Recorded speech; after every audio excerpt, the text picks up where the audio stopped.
lagu nasional dulu, nyanyikan lagu nasional. Tapi karena kita nyanyi lagu Garuda Pancasila, boleh berdiri semua.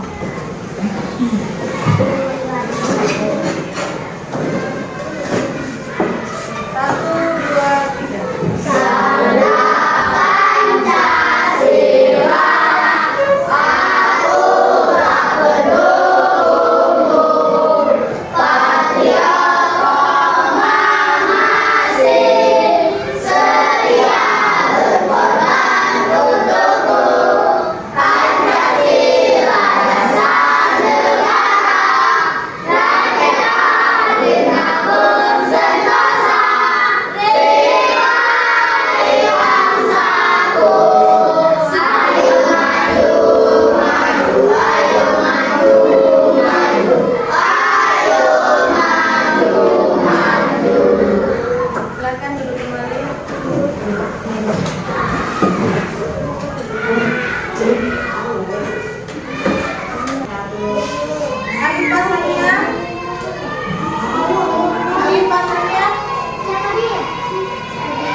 Etiana, Esi, Guntur, Martin, Markus, Adril, M. Aidil, M. Aidil udah masuk. M. Aidil apa? Novia, Rosita, Rosita, apa?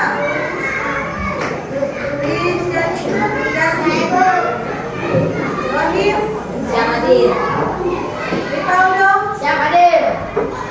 Safira, Sipa, Wahyu, pelajaran pendidikan Pancasila. Kita masuk ke bab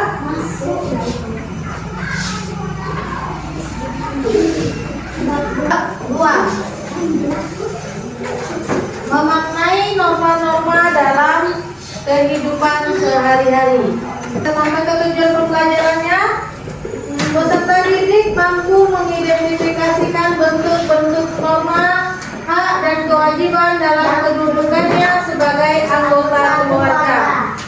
Kedua, peserta didik mampu mempraktikkan norma, hak dan kewajiban dalam kehidupan sebagai anggota keluarga, warga sekolah, dan warga negara. Tiga, peserta didik mampu memahami pentingnya musyawarah dalam kehidupan sehari-hari. Empat, mempraktikkan musyawarah dalam kehidupan sehari-hari. Oke, kita masuk ke bab 2. Boleh dibuka bukunya?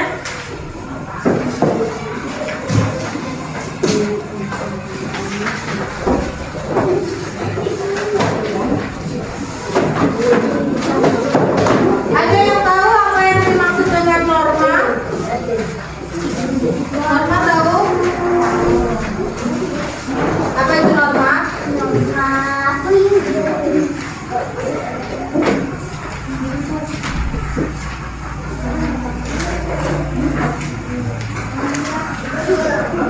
Apa yang dimaksud dengan norma? Kita buka ini.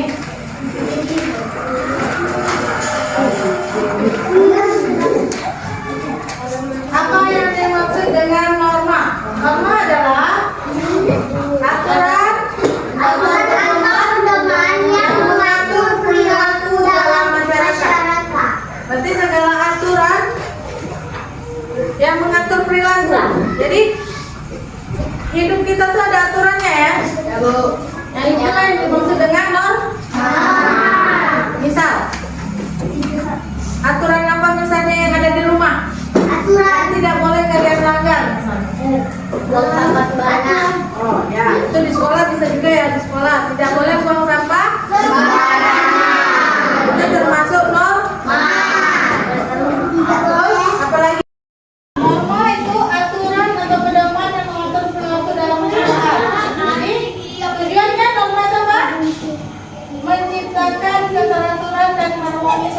Jadi tidak ada yang berantakan lagi, tidak ada yang melanggar hukum lagi.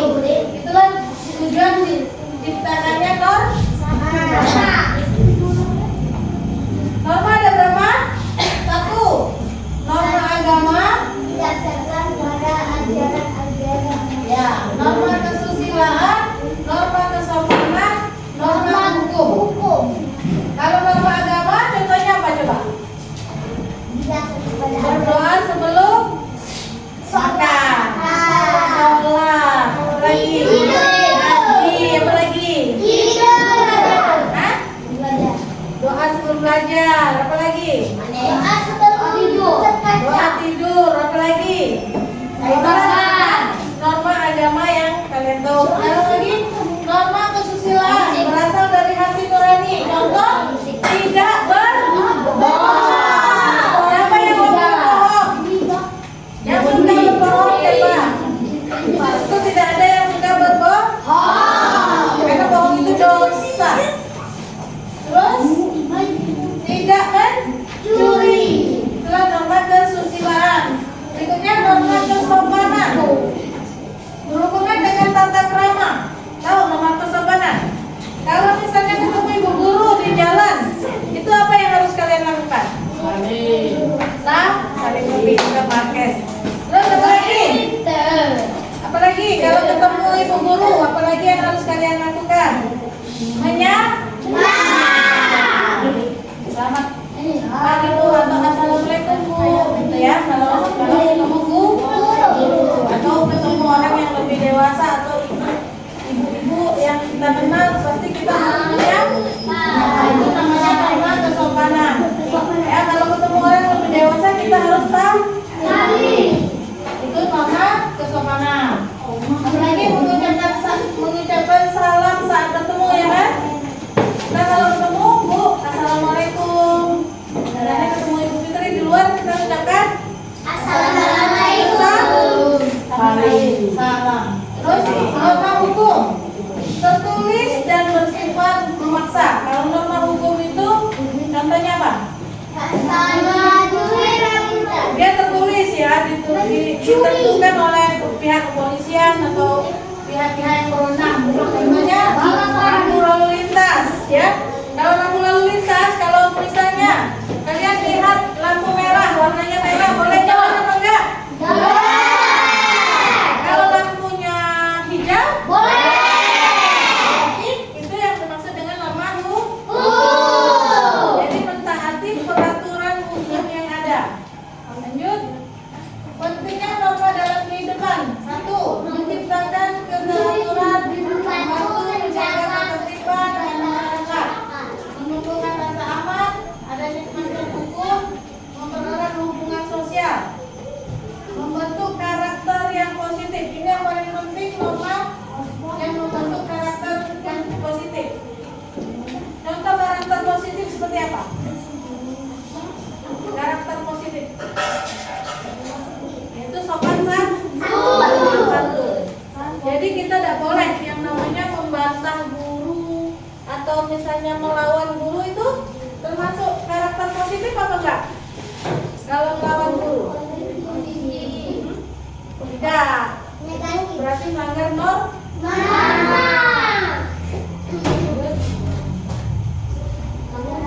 Penerapan norma dalam kehidupan sehari-hari, menghormati anggota keluarga. Misalnya yang punya kakak di sini siapa? Kakak. Boleh nggak kita bantah kakak?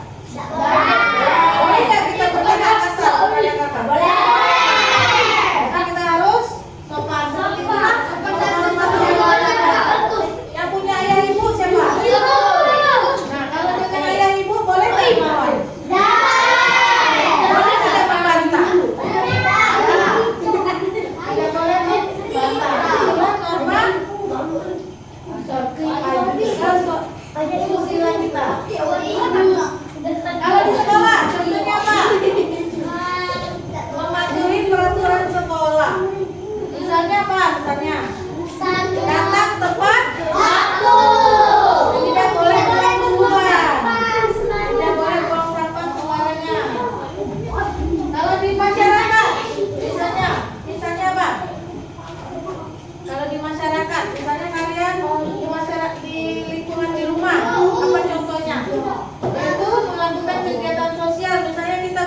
royong. Itu harus gotong royong semua. Misalnya Pak RT ngajak gotong royong, bapak ibunya diajak gotong royong sama Pak RT, terus bapak ibunya males, itu berarti melanggar hukum. Nggak boleh kayak gitu. Kita harus sama-sama. Kalau gotong royong semuanya gotong royong. Lanjut. Perbedaan budaya tantangan dalam mematuhi norma. Kalau kita misalnya hidup di lingkungan yang berbeda, misalnya kalian tinggalnya di Bali misalnya, pasti kan berbeda kan keadaannya kan? Pasti ada perubahan norma yang beda di sana. Misalnya di sana ada namanya hari raya Nyepi ya. Itu kita nggak boleh ngidupin lampu, nggak boleh ngapa-ngapain kan? Berarti setiap daerah memiliki perbedaan norma sendiri-sendiri. Perubahan zaman, norma dapat berubah seiring dengan perkembangan teknologi dan sosial. Pengaruh lingkungan, lingkungan yang tidak kondusif dapat mempengaruhi perubahan terhadap norma. Pendidikan moral, mengajarkan nilai-nilai norma sejak dini, ya. Jadi kalau di rumah dikasih tahu nggak sama ibunya, nah kalau sore ngaji, berarti kita ngikutin norma agama. Terus kalau misalnya ketemu sama orang tua disuruh salim sama ibu kan, berarti kita mengikuti norma kesusilaan. Dan norma-norma lain yang diajarkan keluarga. Berikutnya norma, jika melanggar norma ada sanksi nggak? Ada. Contohnya apa? Misal nih, ada orang yang mencuri motor di rumah, dapat sanksi nggak? Karena dia melanggar norma hukum. Akhirnya mendapatkan sanksi, itu contohnya. Atau misalnya pakai motor nggak pakai helm di jalan lalu lintas di kota misalnya, pakai motor tapi nggak pakai helm, itu melanggar nggak? Mendapatkan sanksi.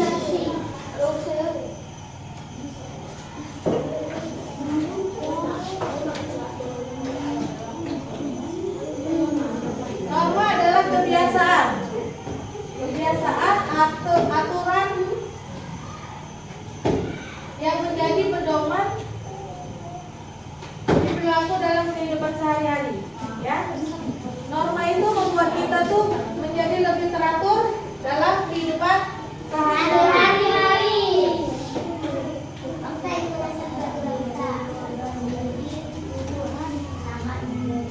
Bangsa Indonesia sebagai bangsa yang berbudi luhur. Maksudnya apa?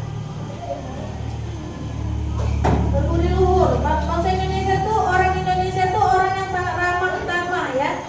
Ramah nggak? Kalian ramah nggak kalau ada orang luar datang masyarakat? Macam-macam norma.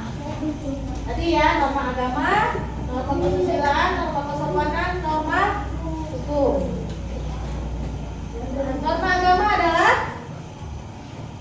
seperangkat peraturan yang bersumber dari kitab suci, berisi perintah, larangan, dan anjuran Tuhan Yang Maha Esa. Apa maksudnya?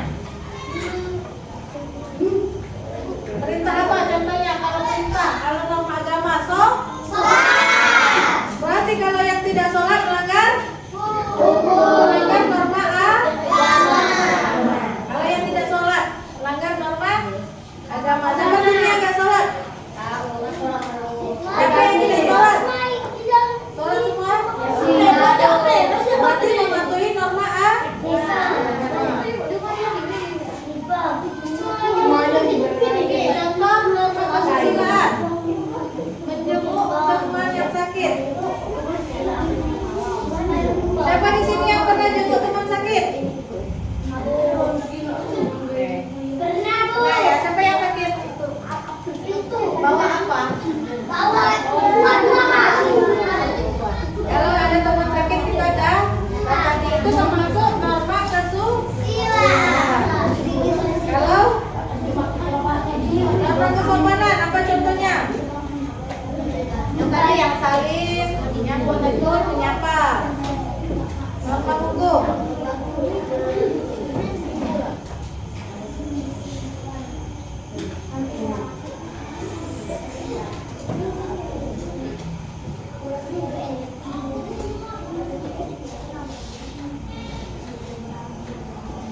Itu apa tahu?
Kita sudah kumpul organisasi PD-nya.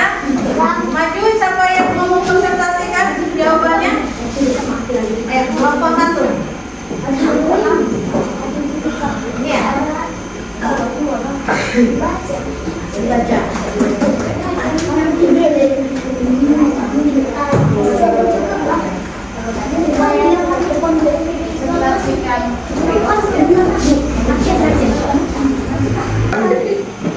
Nama kelompok 1 Gading Dita Safira MTSI. Jawaban kami adalah dampak dari perilaku yang ditunjukkan oleh gambar di atas, yaitu kehidupan menjadi harmonis,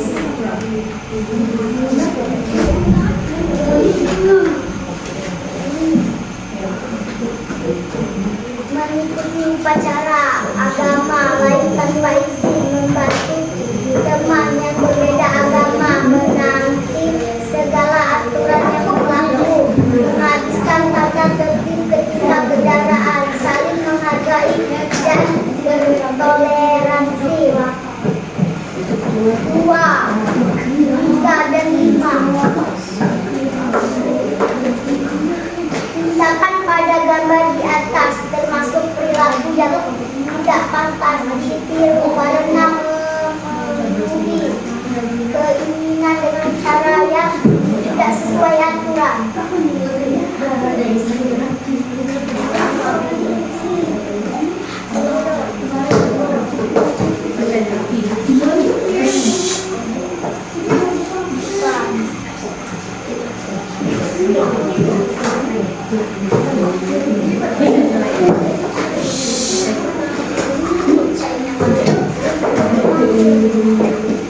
Berilah tanda silang pada salah satu huruf A, B, C, atau D untuk jawaban benar.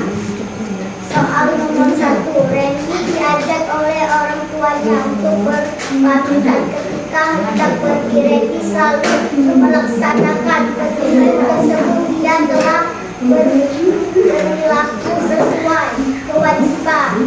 Soal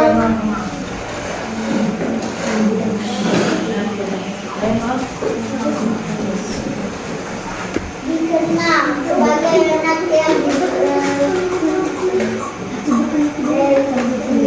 dia selalu menaati perintah dan menghindari larangan Tuhan yang terdapat pada kitab negara.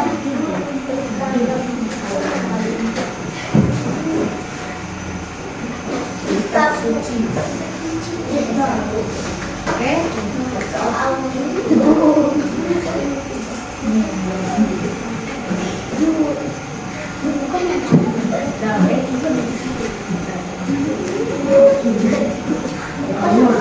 Sudah